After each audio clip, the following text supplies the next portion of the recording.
Bueno, acá estamos para continuar con el análisis de la película del Exotic Hotel Miracle. Nosotros habíamos quedado más o menos en la escena en donde todos nuestros personajes están partiendo para la India, para esta experiencia.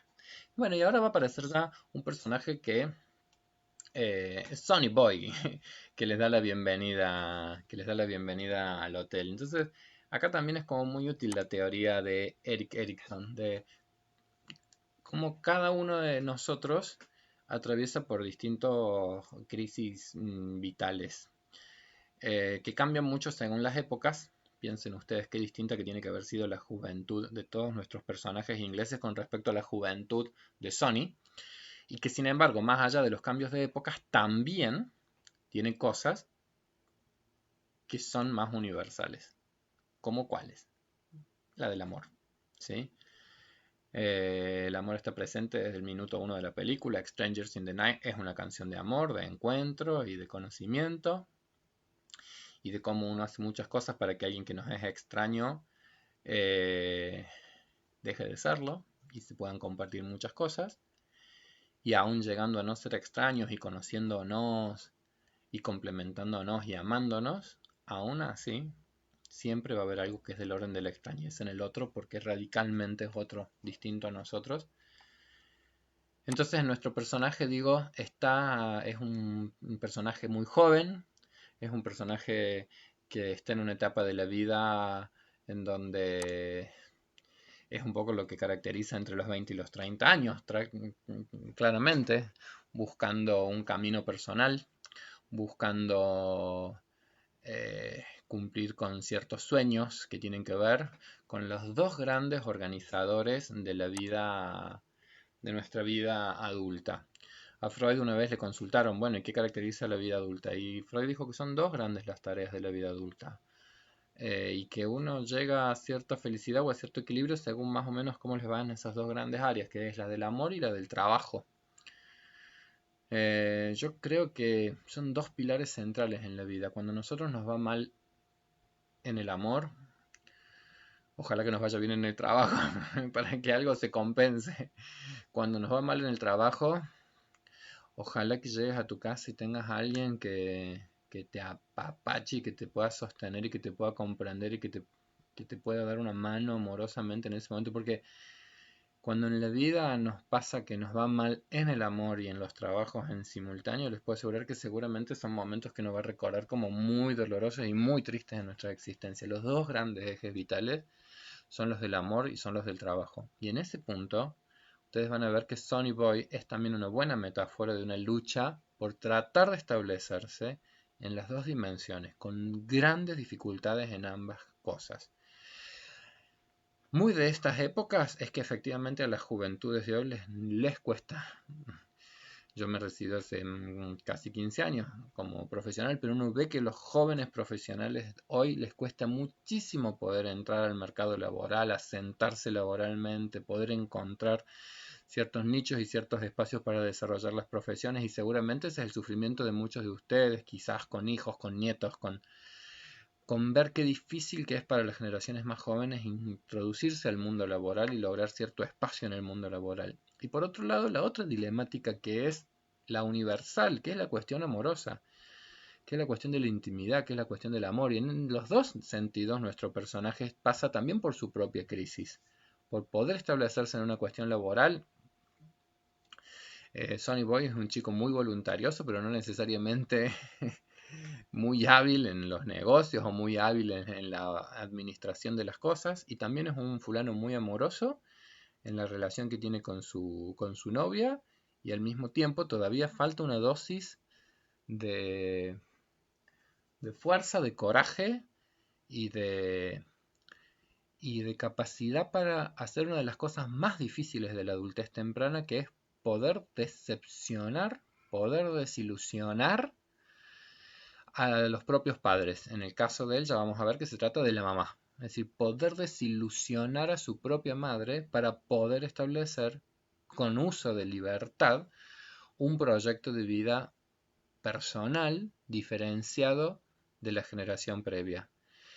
Este personaje para mí es como muy interesante porque digo, tiene una cuota amorosa que hace que él no reniega de su historia familiar, que sería otra de las salidas posibles quizás en la adolescencia, cuando uno reniega de sus padres completamente, pero renegar completamente de ellos quizás es la trampa de seguir aferrado a ellos y el hacer las cosas contrarias a sus deseos y seguir aferrados entonces en hacer cosas contrarias a sus deseos. Yo creo que este personaje, al contrario, muestra una interesante síntesis de lo que en la vida adulta implica hacernos cargo de la herencia que tenemos. Nuestros padres hicieron lo mejor que pudieron por nosotros también.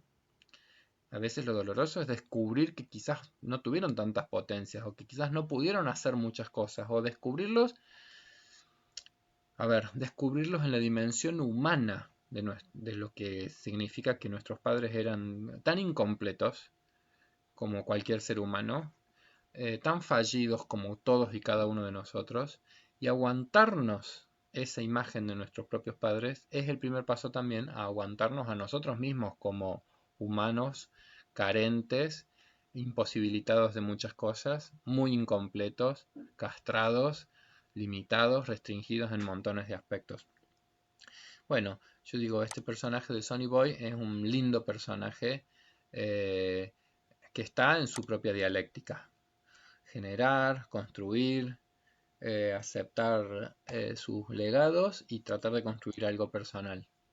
Esta escena es en donde él justamente les está dando la bienvenida a todos estos personajes mayores que van a ser los hospedados en este exótico hotel.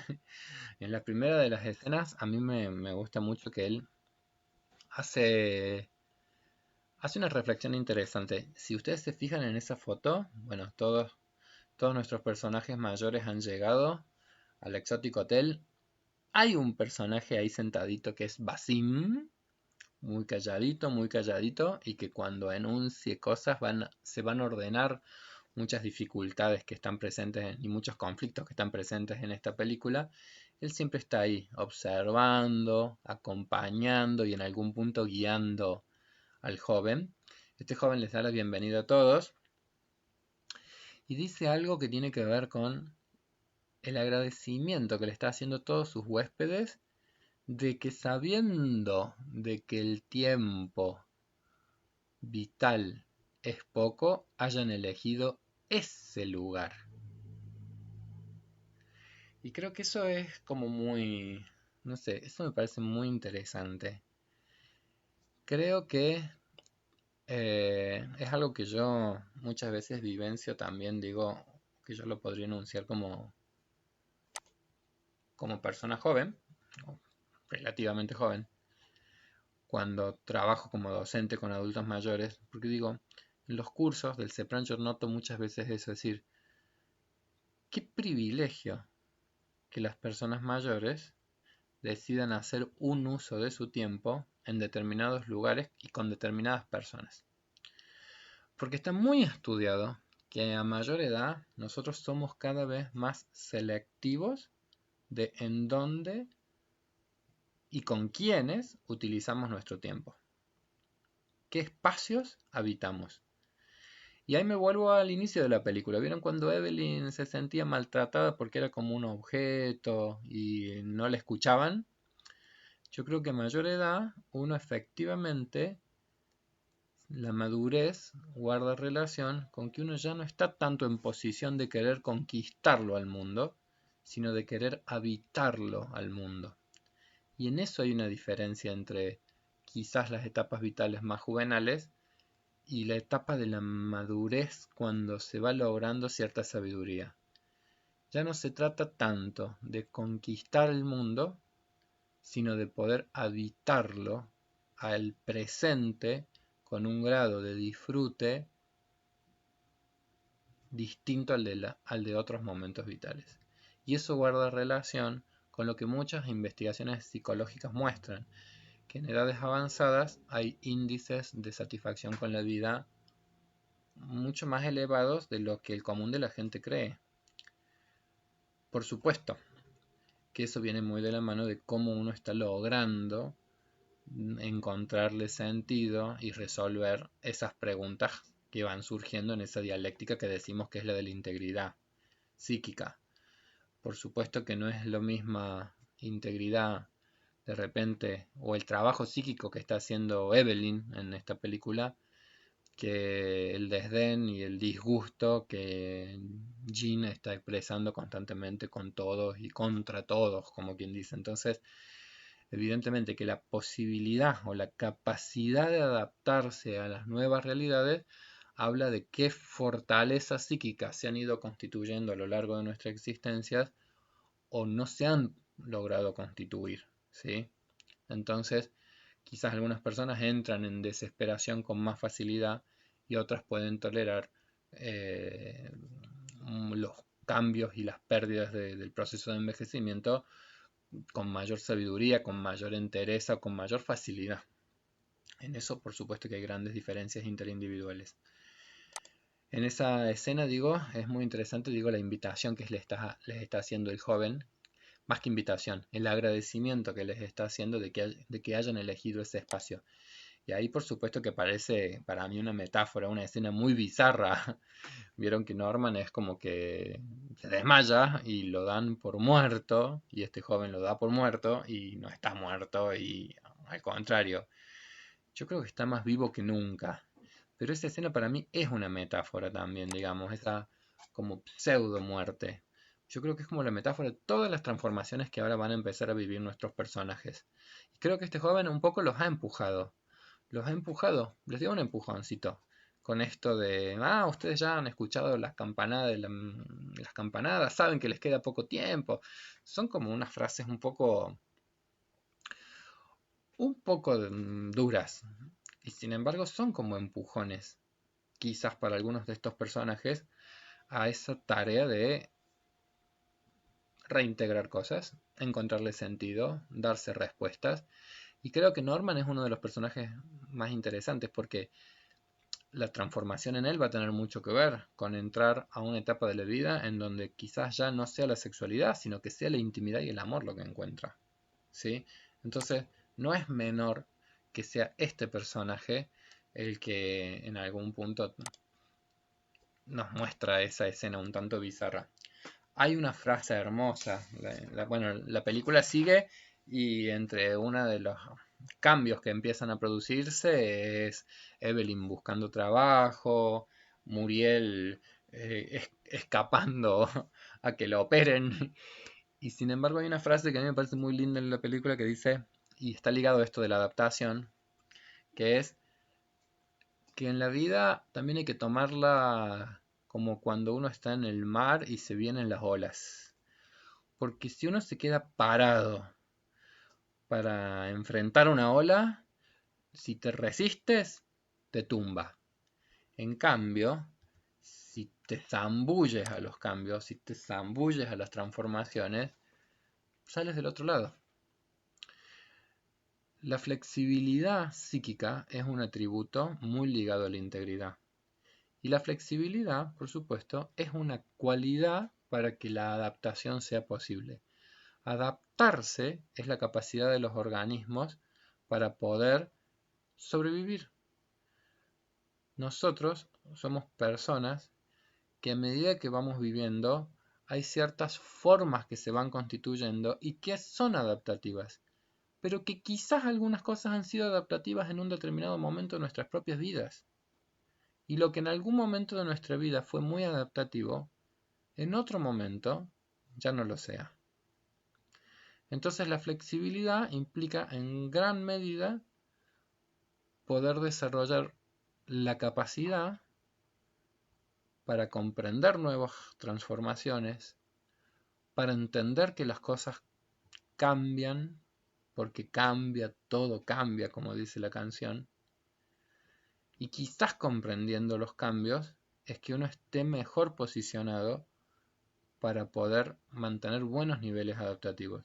Yo siempre digo, los edificios que soportan los mayores terremotos no son los rígidos, son justamente los que teniendo estructura al mismo tiempo tienen posibilidad para adecuarse a todos esos cimbronazos que está presentando la realidad externa. De repente nuestro personaje de Muriel es un personaje que desde el principio muestra muchas rigideces. dogmatismos, prejuicios, y sin embargo Muriel es también uno de los personajes que va a tener muchas transformaciones.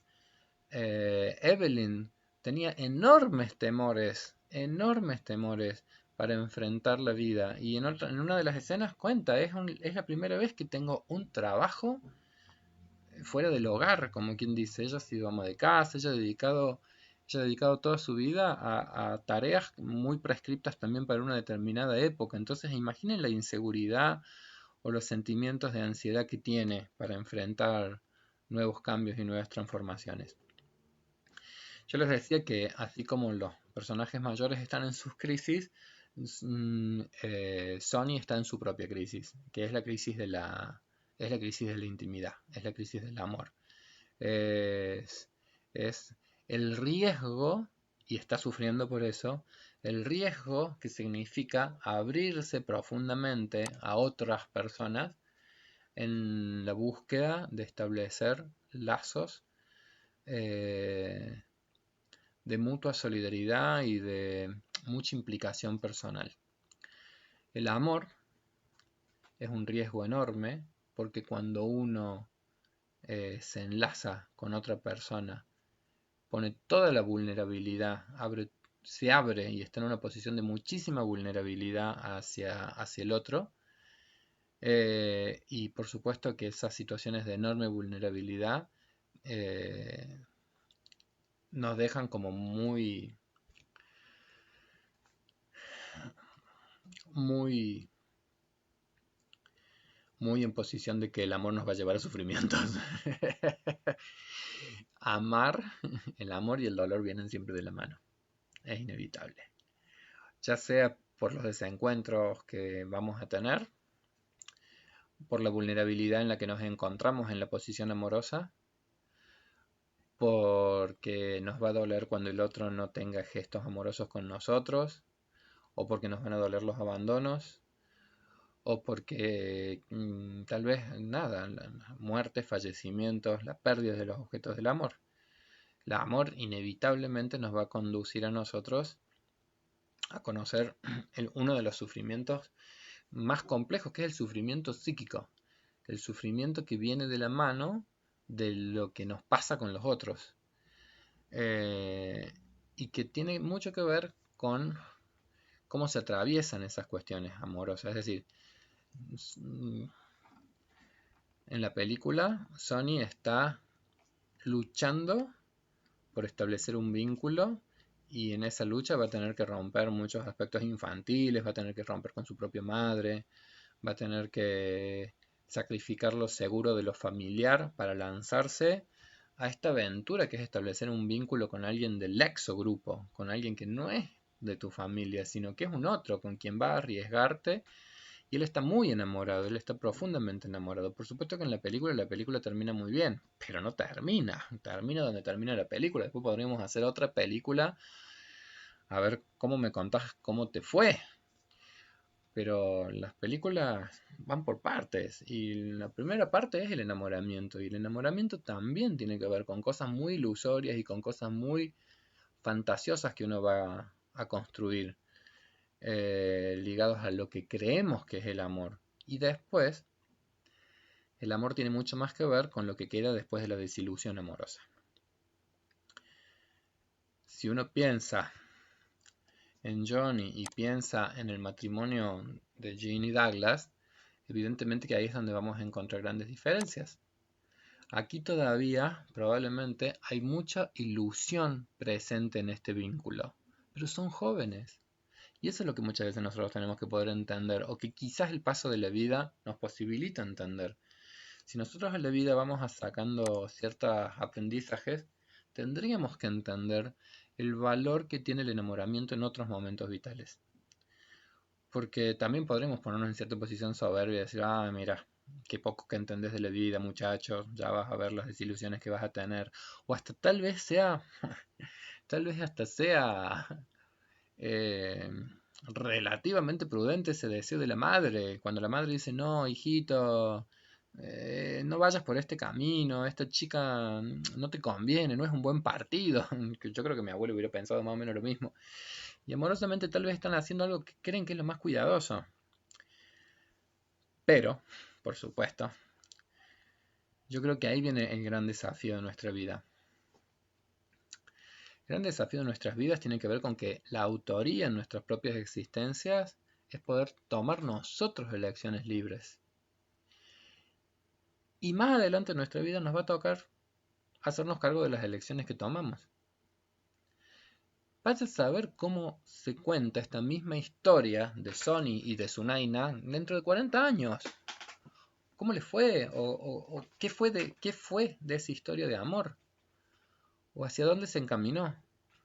Porque quizás la historia de Jean y de Douglas también arrancó con esas ilusiones, con esas fantasías, y después se encaminó hacia otros lugares.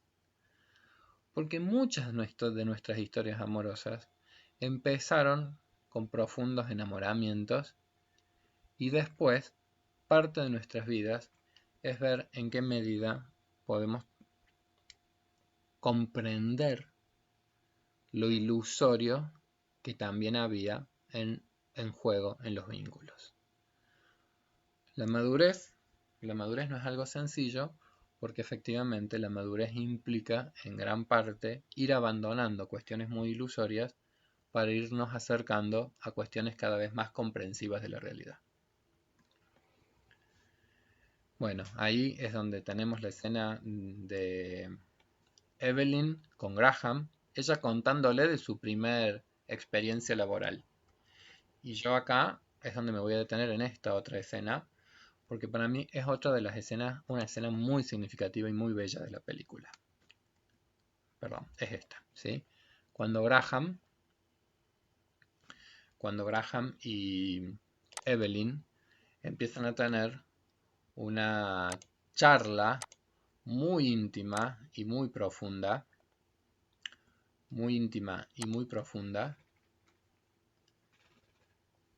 y muy transformadora de ambos, ¿sí? ¿Por qué me detengo en esa escena? Porque digo, en estas escenas uno empieza a ver que el tránsito de las transformaciones muchas veces no es con un vuelco solitario hacia nosotros mismos, que tiene ese componente también, porque digo, la reflexión tiene mucho que ver con momentos en donde uno quizás solitariamente piensa, revisa imágenes de su propia historia, recuerda cosas, evalúa, pero muchos momentos profundamente reflexivos en nuestras vidas vienen de la mano de otros, de momentos en donde con otros, en charlas francas, en charlas auténticas, en charlas en donde somos capaces de cantarnos todas las verdades, en charlas francas y en charlas auténticas con otros, de repente de la mano de otros, nosotros también logramos comprender muchos aspectos, no solo de los otros, sino de nosotros mismos, aun cuando el tema de la conversación tenga que ver con el otro. Yo creo que Graham escoge a Evelyn como interlocutora porque Evelyn tiene una capacidad enorme de poder escuchar y acompañar a las personas con algo que es muy, pero muy potente en términos amorosos, que es dar valía a las emociones que el otro está sintiendo sin ningún tipo de juzgamiento moral al comportamiento del otro. En muchos de los personajes hay una cosa bastante chusma. Uy, ¿a dónde va Graham? ¿A dónde va Graham? ¿Va a haber una mujer? ¿No va a haber una mujer? ¿Qué esconde? Es el único que viene como con un objetivo tan claro. Digo, Evelyn no tiene esa cualidad, no tiene esa preocupación. Evelyn no está preocupada por la vida de los otros. Casi que Evelyn es como que funciona casi como una terapeuta, uno podría decir. Es decir, como una escucha muy terapéutica de los demás. Más allá del proceso personal que ella está haciendo, ¿sí? Más allá de su propio proceso. Pero Evelyn tiene una capacidad que yo decía es la de poder escuchar a otros sin juzgar absolutamente nada de los otros. Y esa capacidad, que es una capacidad amorosa, evidentemente, porque tiene mucho que ver con poder reconocerlo al otro como otro. Digo, Evelyn reclamaba o pedía humanidad a través del teléfono a las compañías, y de hecho es en lo que va a trabajar, pero digo, ella reclama lo que ella tiene. Ella pide en los demás algo que ella sí se toma la molestia de hacer. Escucha, ella puede escuchar. Cuando nosotros nos sentimos escuchados por alguien, la sensación que tenemos es maravillosa, porque la sensación que tenemos es la de la valía de nuestras emociones, de nuestros sentimientos, de nuestros pensamientos, y es el acto de más intimidad que nosotros podemos compartir con alguien. El sentirnos muy vivos y en conexión con un otro, a quien podemos abrirnos en profundidad, con la certeza de que no vamos a salir lastimados en esa apertura. Por eso yo tomo esa escena del diálogo tan bello entre Graham y Evelyn, porque para mí también es la metáfora de lo que nace entre ellos, que es una amistad muy profunda, muy auténtica y muy genuina. La amistad y el amor son palabras muy hermanadas. La amistad es una expresión de los vínculos amorosos. Entonces, por supuesto que bueno, ahí emerge la historia de Graham, emerge su gran temor de haber sido el causante de algo muy doloroso y el temor de encontrarse o no con el amor de su historia pasada, eh, con los sentimientos de culpa inmensos por quizás lo que él percibió como una falta de coraje en un determinado momento de su vida de no luchar por ese vínculo amoroso, y en Evelyn la posibilidad no de aleccionar, sino de escuchar, preguntar por el deseo del otro, por el deseo auténtico. Ella le pregunta, ¿deseas verlo? Y ante el deseo del otro, ahí sí, animar, como ella también está aprendiendo a animarse en este momento de su vida, a animarse a hacer las cosas que van en la dirección de sus deseos. En esta próxima imagen, yo también quería insistir en eso. Si Muriel se transforma, también se transforma de la mano de un otro, y de un otro que es intocable, y de un otro que es de una casta en la India a las cuales no tienen, prácticamente son invisibles, y con quien hizo como un enlace muy singular. Esta muchacha de las castas de los intocables tiene una capacidad de cuidar y de atender, y le permite a ella también descubrir aspectos de sí mismo. Ya sabemos que Muriel va a descubrir que he tenido la misma sensación de ser descastada, de ser desclasada, de ser desplazada y de ser desamada después de toda una vida dedicada al cuidado de una familia en donde ella, siendo la ama de llaves, finalmente se desvincularon laboralmente con ella y ella tiene que rearmarse en este momento de su vida, después de que quizás haya habido una cierta confusión entre sus roles laborales y cierta dimensión emocional que creyó haber establecido con la familia en la que trabajaba. Y vuelvo entonces como a insistir en eso. Muchos conocimientos más profundos o muchas transformaciones de nosotros mismos es el producto también de los vínculos que tenemos con los demás. Bueno, en esta escena simplemente eso es para mostrar los trabajos en los que está Sonny Boy, digamos, es decir, él está buscando inversionistas para este proyecto que es el hotel. En su diálogo aparece una metáfora que es la del ave fénix. Este hotel ha tenido sus momentos de gloria y sus momentos de caída. Y está claramente en un momento de caída. Y es una buena metáfora de lo que son todos los momentos críticos. Los momentos críticos son los momentos en donde de repente la sensación que tenemos es de que no hay ninguna posibilidad de resurgir.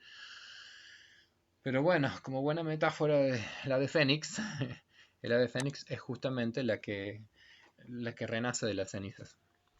La de que en algún momentos aún en donde da la sensación de que acá nada puede brotar, vamos a salir adelante.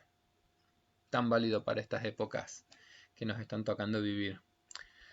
Pueden ser dramáticas, pero mantener en algún punto la confianza es tener la sensación de que de esto también vamos a salir adelante, para que nuestra actitud no sea la de un pasivo temor, sino la de un prudente cuidado y una esperanzadora actitud ante la vida. Vamos a salir adelante. Sony tiene sus dificultades, que salir adelante implica batallar, no solamente quizás con una realidad que es dura, sino también batallar con aspectos que son las restricciones que nosotros tenemos en nuestras propias vidas y que en este caso son los otros. Él tiene que batallar también contra la resistencia de hermanos, de la propia madre, es decir, de otras personas que quizás estén dudando de sus propias posibilidades. De que ahí es cuando yo digo que así como hay personas que quizás nos devuelven una sensación de valía personal, en otros vínculos o en otros momentos o en otras interacciones, lo que nos pueden estar devolviendo es todo lo contrario. Sony tiene una difícil tarea que es cómo afirmarse en la vida cuando una mamá, por poner un ejemplo, no tiene capacidad para confiar en él, o teme, o no lo ve suficientemente preparado, y puede ser que en algunos aspectos, de modos hasta realistas, pero que en otros aspectos tal vez es uno de los temores más grandes que tenemos los padres. Eh,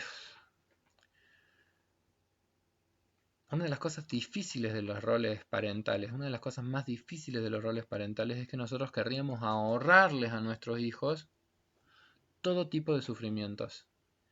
Y quizás llegar a comprender que eso es imposible es una de las cosas que más nos cueste. Querríamos protegerlos, es decir, que en algún punto queremos hacer lo que ha sido una ilusión infantil, que nuestros padres son omnipotentes. Y una tarea muy difícil es abandonar las posiciones de omnipotencia.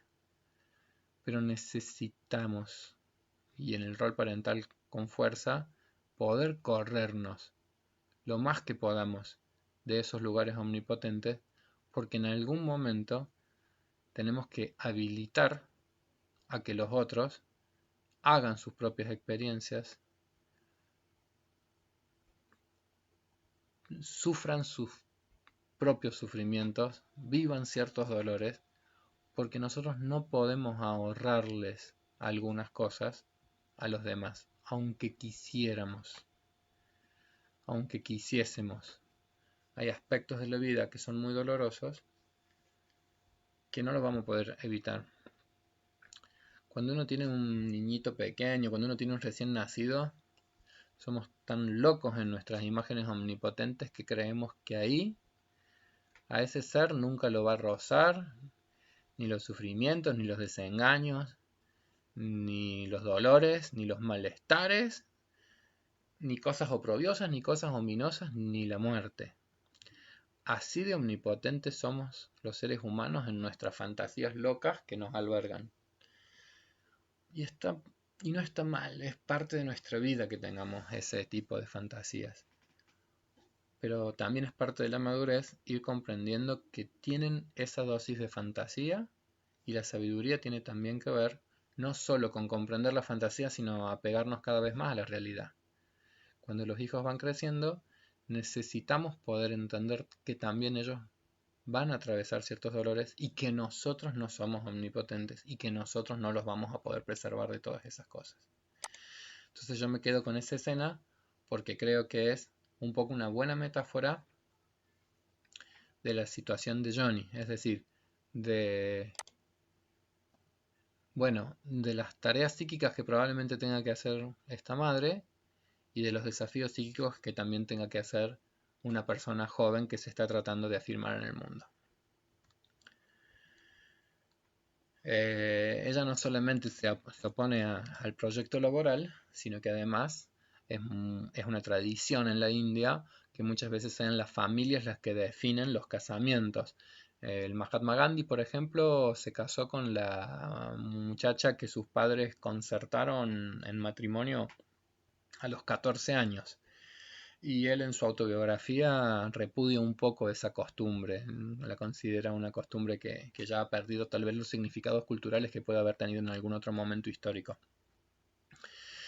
Y en algún punto ahí es donde nosotros también vemos de qué se trata el conflicto intergeneracional. Los conflictos intergeneracionales siempre tienen que ver con que la juventud viene a poner en crisis o viene a poner en cuestión también el significado que ha tenido para la cultura en determinados momentos y que tal vez ya en este momento no los tenga. Y la juventud en algún punto para poder construir un guión vital propio necesita tener cierta fuerza para romper lo establecido culturalmente.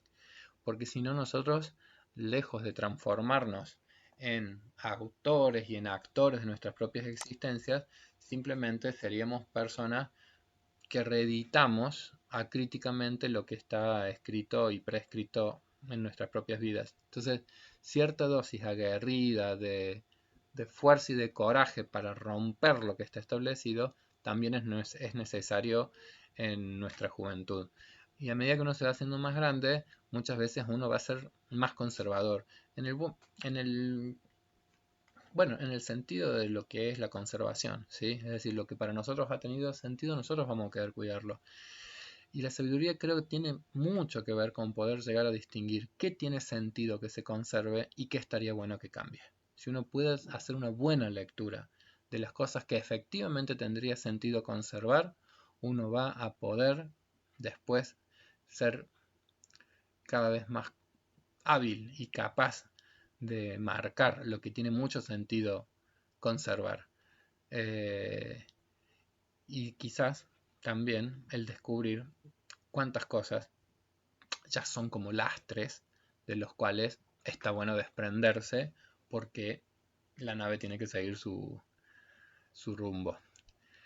Largar el lastre no es una tarea sencilla porque son nuestras pertenencias y nos definen a nosotros mismos en muchos aspectos, pero la nave no puede seguir si nosotros siguiéramos acumulando y acumulando todas las cosas de nuestras historias, de nuestros pasados. Adaptarse a los nuevos tiempos, adaptarse a nuevas realidades, también implica poder largar ciertos lastres que tanto no tienen que ver con nosotros, sino que tienen que ver con cosas de un pasado que tenemos también que aprender a integrarlo en nuestro presente, pero no volviendo melancólicamente a él. Bueno, eh, tareas vitales que cada uno enfrenta. Ahí está Madge en sus apuestas amorosas, buscando conocer algún viudo, buscando encontrar algún terrateniente. Y Sonny Boy en esta escena, esa escena a mí me parece muy bonita porque es justamente la escena en donde Sunaina le empieza a pedir que, que encuentre el coraje necesario para eh, para poder concretar el amor. El amor es un proyecto colectivo. Yo siempre creo bueno, que como proyecto colectivo puede lograrse con un compromiso mutuo, con un riesgo mutuo.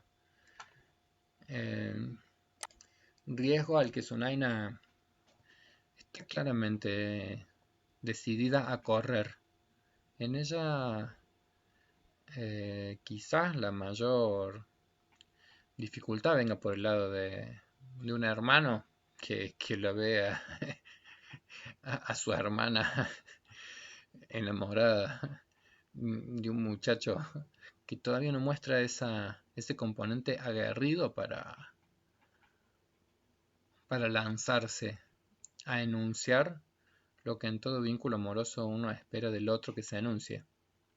Esas palabras mágicas del tipo te amo, te eh, quiero compartir la vida con vos.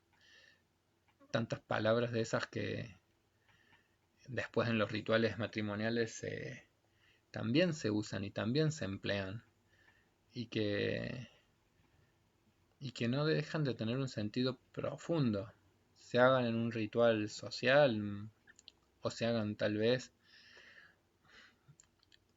en la intimidad de un encuentro como puede ser en esas piscinas en donde la metáfora un poco es, vamos, tírate la pileta, hay agua. Yo creo que prácticamente ni siquiera acá está corriendo muchos riesgos. Está muerta de ganas de que se les declaren amorosamente. Y hay agua para tirarse en esa piscina. Y está todo. Y sin embargo todavía Sony teme. Lo desea, pero teme. Y es una hermosa metáfora de lo que se trata todavía estar atravesando una crisis. Que cohabitan a veces emociones como el deseo profundo de algo y el temor profundo a lo que pueden hacer de ese deseo. El deseo tiene una prensa muy linda, pero el deseo muchas veces viene del lado del temor, porque el deseo es también lo que nos va encaminando hacia cosas que desconocemos en profundidad. Y el temor es temor. Deseo y temor muchas veces van muy de la mano. Y es lo que en cada crisis está muy presente. Y el temor también paraliza. Y el temor nos genera inseguridades. Y el temor nos lleva muchas veces al movimiento de la retracción, al movimiento del distanciamiento. Y nosotros tenemos ritmos y nosotros tenemos timings, nosotros tenemos modos muy personales de ir elaborando estas cuestiones críticas. Y tenemos que aprender también a respetarnos esos tiempos y tenemos que también aprender a respetarnos esos ritmos. Si en esta película creo que también hay finales felices, es porque en nuestros personajes también hay muchos recursos como para poder ir aceptando esos ritmos, ir aceptando esos timings de cada uno de ellos. El deseo está, él desea vivir en paz y a su lado. Quizás en él hay todavía, no sé si decir que es una confusión. A ver, ¿cómo lo explico a mi manera? El amor y el trabajo son los dos grandes pilares. Él cree que quizás si triunfa en lo laboral, pueda ser más sencillo convencer a su familia, que sea aceptada su novia, que él quede bien visto a los ojos del hermano de la novia. Entonces digo, no sé si es una confusión, pero quizás él está pensando en el trabajo primero como eje prioritario, que de estar resuelto, resuelve las cuestiones del amor. Y creo que las expectativas de Sunaina tienen otro orden.